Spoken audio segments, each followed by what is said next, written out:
E aí galera do Historiante, beleza?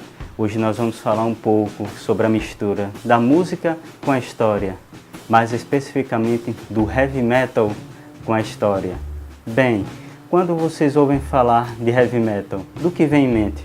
Daquele vocal gutural, daquele solo de guitarra, daquela bateria agressiva?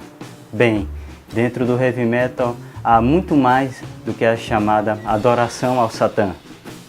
Dentro do heavy metal nós podemos achar várias bandas que unem a história e a música.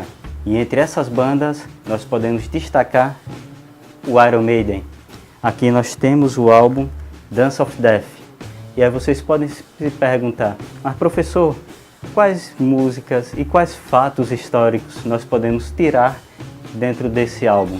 Bem, nesse álbum nós podemos citar dois eventos históricos, o movimento cátaro na Idade Média, e nós temos aqui o livro A Heresia Perfeita, de Stephen O'Shea, e também nós temos aqui o livro História Ilustrada da Primeira Guerra Mundial, de John Kingham. E as músicas a qual se referem esses dois fatos históricos são a música Montsegur e Passchendaele. E você está escutando aqui agora a música Montsegur. Montsegur, ele fala sobre o movimento cátaro na Idade Média. O movimento cátaro foi uma heresia que existiu dentro da Idade Média. E Montsegur era um castelo que serviu como resistência dos cátaros. Esse movimento cátaro, eles acreditavam na reencarnação da carne. Eles acreditavam que a Igreja Católica era corrupta, muito corrupta naquela época. Além disso, eles acreditavam em dois deuses, uma dualidade de deuses com igual poder, que era o bem, nesse caso, o Deus do Novo Testamento, e o mal, que era Satã, o criador da matéria. E os cátaros acreditavam que a reencarnação da alma de volta na carne era uma forma da pessoa se purificar, e após atingir a plena purificação ele já não voltaria mais à terra. Dentro dessa música Montsegur nós temos tanto citando um pouco desse movimento cátaro, como também o que foi um pouco dessa perseguição. Lembrando que Montsegur ele foi cercado no século XIII e os seus defensores eles foram obrigados, após 9 meses de cerco, a se render. E aí tiveram duas opções: ou abandonavam a heresia, ou se convertendo ao catolicismo, ou então iriam encarar a fogueira.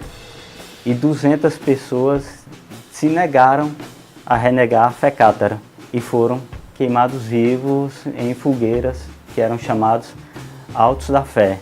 E na segunda música que podemos citar aqui, que é Passchendaele, essa música ela se baseia na Batalha de Passchendaele, que também é conhecida como Terceira Batalha de Ypres. Nessa batalha, em que envolveu as forças da Alemanha contra forças do Império Britânico, que aí envolvia soldados da Austrália, Nova Zelândia, Canadá, África do Sul, Índia. Nesse confronto que foi travado na região de Ypres, ele resultou na morte e na mutilação de mais de 800 mil soldados, e pouco mais de 400 mil feridos e mortos de ambos os lados. E essa batalha é citada aqui no livro de John Kingham. E aí nós temos exatamente essa fusão que tem entre a música e a história. Nós temos aqui um pouquinho de Passchendaele, do Iron. E também há outras músicas como Access Ride, que é uma música que está presente no álbum Power Slave do Iron Maiden, e ela fala sobre a Batalha da Inglaterra, que foi a luta entre os caças alemães e os caças ingleses na tentativa de invasão da Alemanha contra a Inglaterra durante a Segunda Guerra Mundial. Nós temos aí também várias músicas como Fly of Icarus, que fala sobre o personagem mitológico do Ícaros, e outras músicas que nós vamos citar aqui futuramente, e também vamos citar outras bandas que envolvem essa fusão entre heavy metal e história. Valeu, galera! E aí vocês seguem com mais um pouquinho de Iron Maiden.